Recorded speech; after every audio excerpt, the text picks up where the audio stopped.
మోదీ కేసీఆర్ ఇచ్చే 1000 కోట్ల రూపాయల కోసం రాష్ట్ర ప్రయోజనాలను కూడా జగన్ తాకట్టు పెట్టారని మంత్రి దేవినేని ఉమా మండిపడ్డారు. అమరావతి గురించి ఢిల్లీలో ఓ పత్రిక అడిగితే సమాధానం దాటవేసిన జగన్ కు రాష్ట్రంలో ఓటు అడిగే హక్కు లేదన్నారు.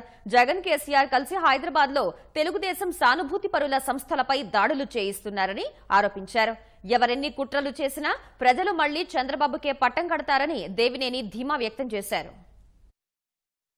ఢిల్లీలో ఉన్న ఒక పత్రిక కాంక్లేవ్ లో అమరావతి రాజధాని స్పష్టంగా ఆ సంపాదకుల వారు అడిగిన సమాధానంలో అమరావతి రాజధాని అక్కడే ఉంటుందా అని అడిగితే సమాధానం సూటిగా చెప్పకుండా అక్కడ అవినీతి జరిగింది, అక్కడ భూ సమీకరణ జరగలేదు, ఇట్లా బాధ్యతారాహిత్యంగా జగన్మోహన్ రెడ్డి గారు మాట్లాడాడే తప్ప రాష్ట్ర రాజధాని అమరావతిలో ఉంటుందనే మాట గాని ఒక్క మాట జగన్మోహన్ రెడ్డి నోటు రాలేదంటే ఎంత బాధ్యతారాహిత్యంగా నిన్న మాట్లాడాడు.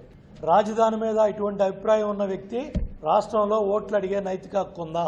చాలా పెద్ద ఎత్తున 54 లక్షల ఓట్లు బోగస్ ఓట్లని డ్రామాలాడి ఢిల్లీ వెళ్లి ప్రకటనలు చేసి ఇవాళ గ్రామాల్లో ఫామ్ 7 పేరిట చనిపోయిన వ్యక్తుల మీద కంప్లైంట్లు పెట్టించాడు.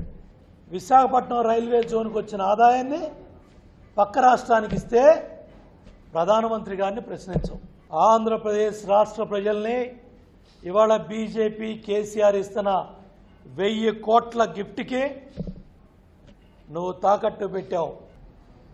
ఇవాళ హైదరాబాద్లో ఉన్న ఒక సాఫ్ట్వేర్ కంపెనీ మీద ప్రశాంత్ కిషోర్ డైరెక్షన్ లో A2 ముద్దాయి విజయసాయి రెడ్డి కంప్లైంట్ తో హైదరాబాద్ లో సాఫ్ట్వేర్ కంపెనీల మీద దాడులు చేయటం, 30 మంది పోలీసుల్ని అర్ధరాత్రి అపరాత్రి తెల్లవారుజామనకుండా దాడులు చేపిస్తూ ఇవాళ ఈ రాష్ట్రంలో వ్యాపారాలు చేసే వాళ్ళంతా కూడా తెలుగుదేశం పార్టీకి వ్యతిరేకంగా పనిచేయాలనే ఒక కార్యక్రమాన్ని కేసీఆర్ ప్రభుత్వం హైదరాబాద్ లో దుర్మార్గంగా చేస్తా ఉంది.